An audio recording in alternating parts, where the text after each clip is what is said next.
Okay, I think I can get him. He's running into the minefield. Alright. And there we go. Easy peasy.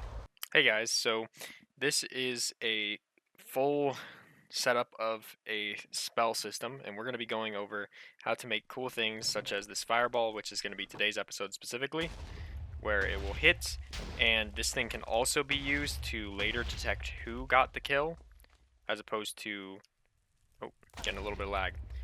But you can use this to detect who specifically got the kill, in addition, so that's pretty cool. And it just shoots fireballs whenever I click it in the direction that I'm facing. Alright, so then later on in maybe another episode, we'll go over how to do these light beams and probably every element of spell, so you guys can just see how to do these kind of things.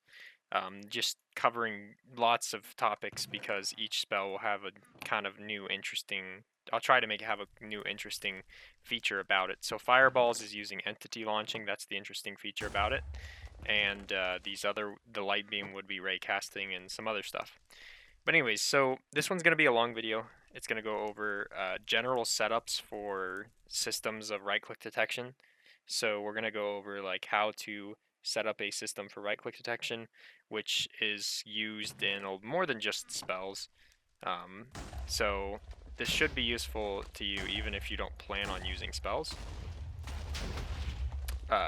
So it should be useful to you for other systems such as guns, which is what I use it for, and other things like that.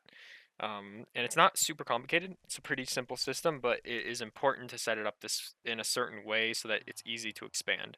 So let's just go ahead and start. So a lot of what this is going to be is in here, and it's going to be kind of boring. But we're going to go to data packs. We're going to go to starter pack, which is one that's in the description. And we're going to copy it, paste it, make a new one, and that's what I did right here. So then let's just run right into the pack. So this right here needs to be renamed to, I'm going to call it spells. Okay. Then if we go into functions, we have main and init. So we need to make these things actually work. So we're going to go here, go to tags, functions, and we're going to open these guys up first. So this is going to set up your load and tick. So tick is one that'll be played all the time, and you just need to change this to whatever the namespace is. So I changed the namespace to spells, so I'm just going to change that name right there. So then you're going to change this one as well. Load is going to be played every time you reload, type /reload, or you jump in the world. Alright, so when you go test things, so then let's pop into main and init. So what are we going to use to do this? Well, right clicking is really mainly detectable using the carrot on a stick. So that's the main method that you'll see people use. You can check if a person uses it by creating a scoreboard. So scoreboard objectives add cast. We'll just call it cast. And then we'll go Minecraft used and then carrot on a stick, just like that. So that will create a scoreboard.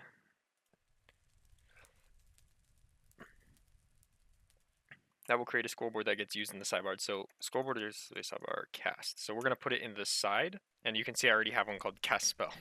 So my naming thing is hard because I do things, I test it before I show you guys, just so it takes me, that's why it takes me kind of longer to get these out.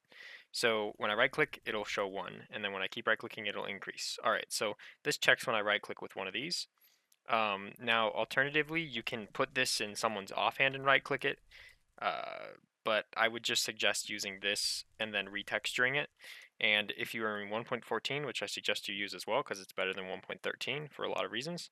But 1.14 allows you to have infinite textures on this specific item, so you don't have to worry about like, and it doesn't affect damage either, so you don't have to worry about ever running out really of different things. Like maybe you want to make them look like books, so like you right click with this fireball book and it shoots a fireball or something. So you can have infinite of them using 1.14 resource packs. So now what we're going to do is we're going to use in the main, so this is going to loop every tick of the game. Every tick of the game you're going to have this thing play something, and it's going to play whatever you want it to before your frames get updated. So we're going to go execute as anybody that has a score of cast of 1 or bigger. So that's just what this selector is, and I have many videos on this. This is a medium to advanced level tutorial. So then we're going to go add them, and we're going to, because a lot of these we care about doing things at the person who's casting the spell, so I might as well do it there. So we're going to run a function, and we're going to run spells colon, and then we're going to do spells, a folder called spells that will hold all of our spells. Now, for this one, I want to split it into subsections, so we're going to do something called a directory, and this is what I use in all mine whenever I have subsections. So what's going to happen is I call it directory because it goes in here and then makes some decisions and then goes to a lower subfolder. So we're going to have more subfolders, so we're going to have fire, and then just so that you have two, we'll just go with, well, you don't really need two. So we're going to have a subfolder specifically for fire spells. And then inside there, we're going to need another directory to help us choose which fire spell we're using. So doing all this directory stuff helps cut down on sizes, because let me show you why, if you don't quite understand what I mean. So here we are, all right? Then we're going to go to this directory. This directory will take us this way, because this is for fire. And then we have like maybe 3 spells that we choose between, right? So the amount of things that happen is 1, 2, oh, let's just have an example where we have fire and then we have water. So then we pick water, and then water has 3 options, right? So this is going to choose go 1 option, and then it's going to pick. So this is like 2 commands, so that's 2.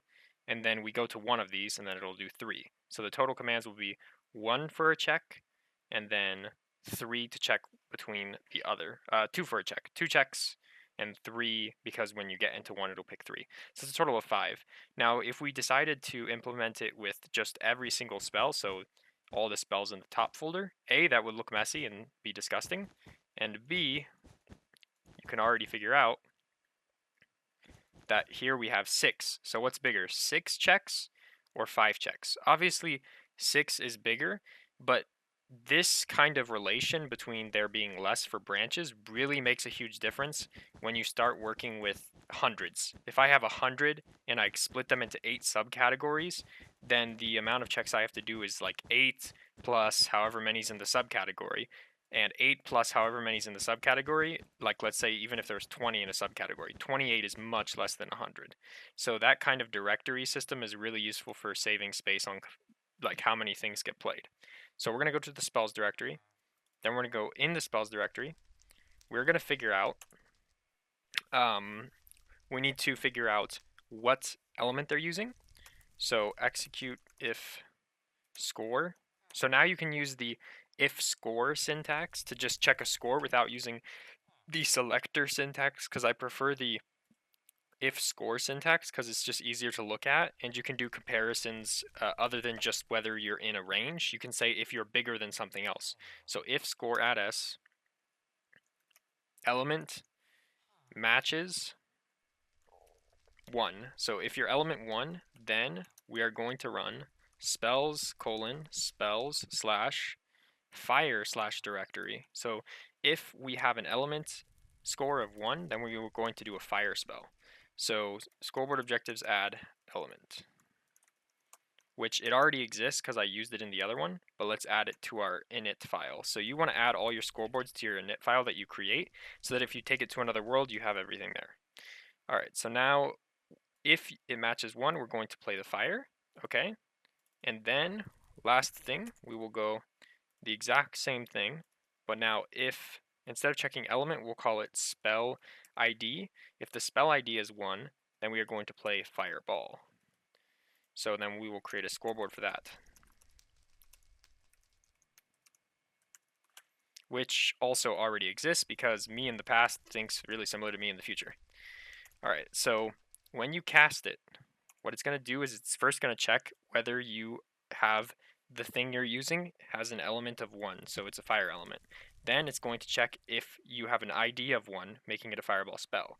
And you can actually get away with doing something like if you have elements equals 1 and spell ID equals 1, that will give you fireball.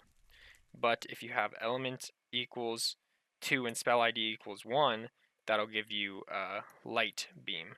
So these are two different things, because the first check, if it's 1, it leads you to a whole nother directory.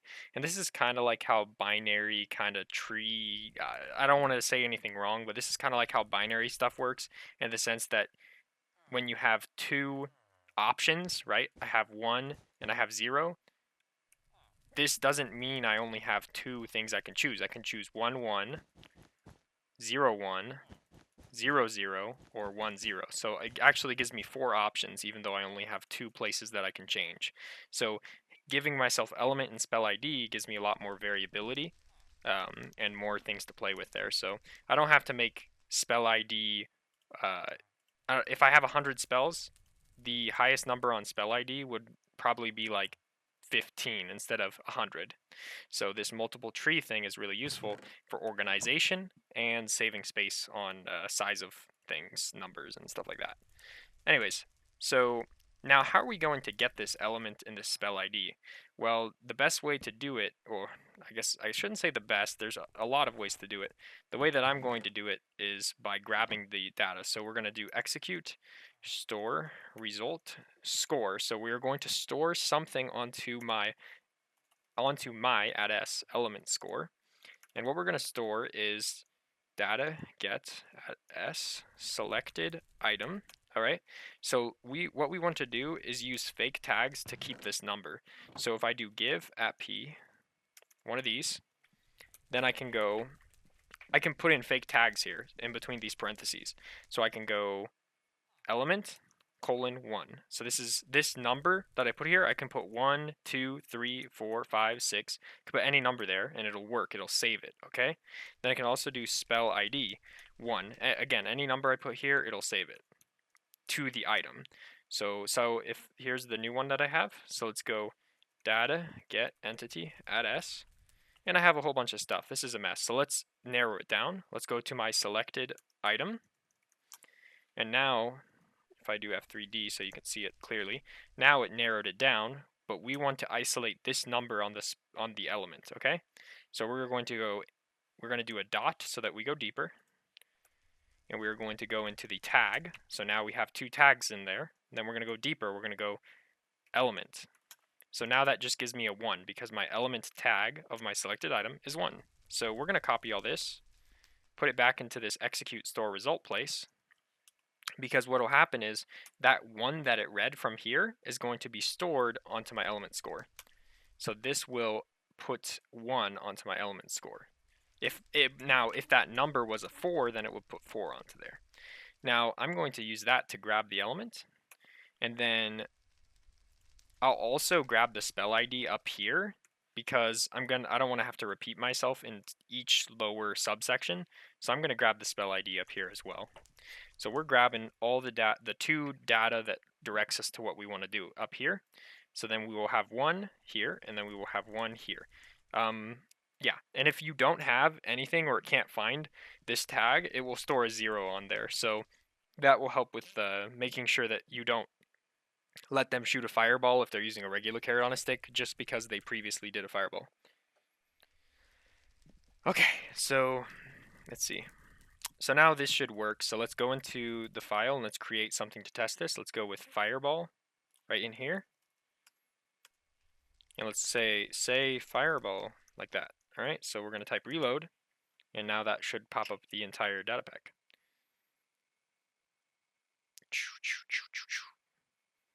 All right, so you see it spamming me fireball, right? And it's not saying it now. I hold this carrot on a stick, not saying it. But when I hold this one, it spams me. So that's working. One other thing you want to do is after you do all these checks, or even before, you have to clear the scoreboard. So scoreboard players set @s cast 0. So then it will only say it once. All right. So it says it once, and every time I click, it's going to say it again. Oh, /data pack disable. Let me disable the previous one so that it stops creating fireballs. because my directory system is the same. All right, so now it's just the fresh one, guys. All right, so I right click and it says Fireball. Cool. So now we just need, that's literally like the majority of what's needs to be done for this one.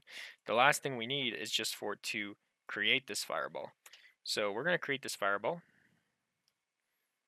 And how are we going to do that? So let's do summon Fireball.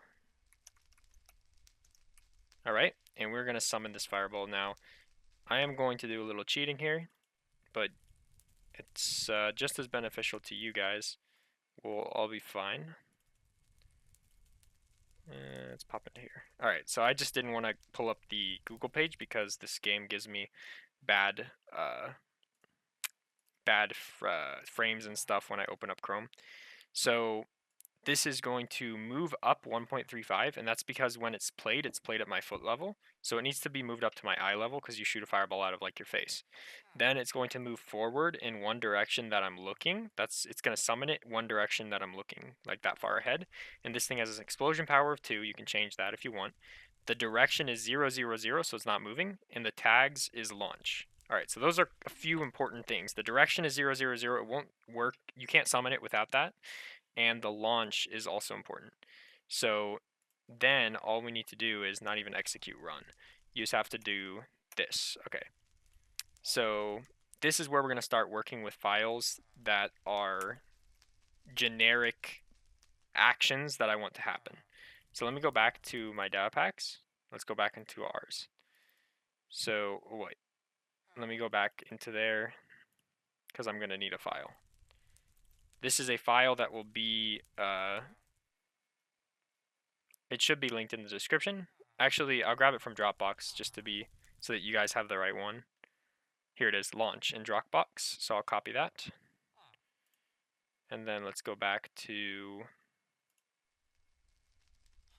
data packs.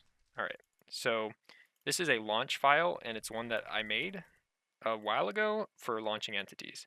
So we're going to have a folder called generic, which is just like generic things that can happen that might be used more than once. So this is a set of launch instructions. This is things that will launch.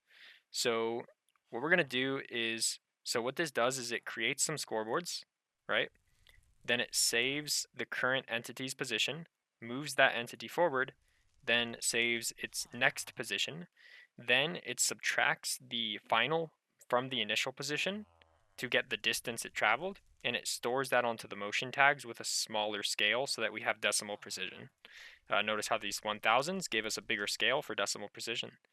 So now we need to change this from motion to direction because fireballs don't use motion, they use the direction tag, which is kind of inconsistent and I'm not sure why they do it, but they do. So then we will go execute as tag equals launch, limit equals 1, sort equals nearest. So it'll pick the nearest thing that needs to be launched, and it'll play this. And then at the end, we will do tag add s remove launch. So this will get rid of the launch after we launch it. So all we're doing is we're making that guy, the fireball, the one that plays the command, and we will run it. We don't really need this add at s, but I'll keep it there anyway. All right. Well, we kind of need it. So now it'll spawn a fireball, and then at the fireball, it will create a launch effect. Oh. Alright, so I managed to get it working, so now it's working similar to how it was before, but it just doesn't seem as fast as it was. So let me just show you the one little change I had to make. So I had to make so I'm executing as the closest one that's getting launched at that thing, and then I'm rotating it so that it's facing my direction after I moved to that one's location. Then in the launch code, there's nothing different. This is the same thing I had before from the file. The only change to this that we made was we changed motion to direction, and we changed launch. We added this tag to remove launch. Now, if we want to make it faster, we just change this, either change this number here or change this number here, these numbers here. I like to change these numbers here. So I'm going to change it to 2, so now it's 2 times faster, and you can play with the directions, so you can make it like 2 times faster in the X and Z, but only 1 times faster in the Y. That'll mess around with things. I did that for the zombies. I made the Y direction more scaled, so that it would be more of an arc. Alright, so there you go. So now it's shooting and it's fireballing. So that was actually really easy since I already made this whole thing for you guys.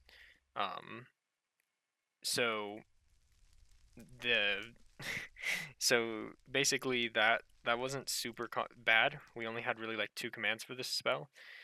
There is one other thing I would like to show you eventually, but I probably won't do it in this one because it's like way too soon. But I will be showing you a new thing that I haven't came out with yet, but it's a data pack add-on and it's called O-Link, and it'll help make this multiplayer friendly. Because right now, if I shoot this and I won't know who got the kill. It won't save who killed what, and this fireball isn't going to store damage. It's just gonna hurt things. It's not going to let me know like if you killed something. So what you'd want to do for that is you need to use a combination of O-Link and probably fake explosions. But I won't be going over that this time because it's taken up quite a bit of time as it is already. So hopefully you guys found that useful, and I still can't get used to this head rotation thing. But other than that, see you in the next one. Peace.